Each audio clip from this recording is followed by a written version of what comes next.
পাবনা জেলা ছাত্রদলের সহসভাপতি রফিকুল ইসলাম নয়ন কতিপয় যুবদল ও স্বেচ্ছাসেবক দলের স্থানীয় নেতাদের বিরুদ্ধে বিভিন্ন অভিযোগ এনে সাংবাদিক সম্মেলনের আয়োজন করেছেন। ঈশ্বরদী থেকে ইয়াসিন আরাফাত জানান, শুক্রবার বিকেলে শহরের জিগাতলাস্থ নিজ বাড়িতে সাংবাদিক সম্মেলনের আয়োজন করেন তিনি।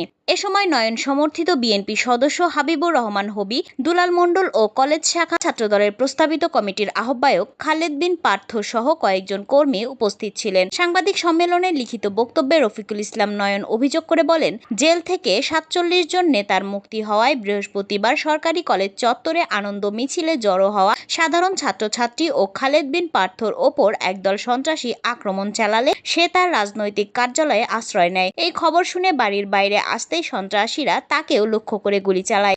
এরপরই পুলিশ এসে পরিস্থিতি নিয়ন্ত্রণ করে।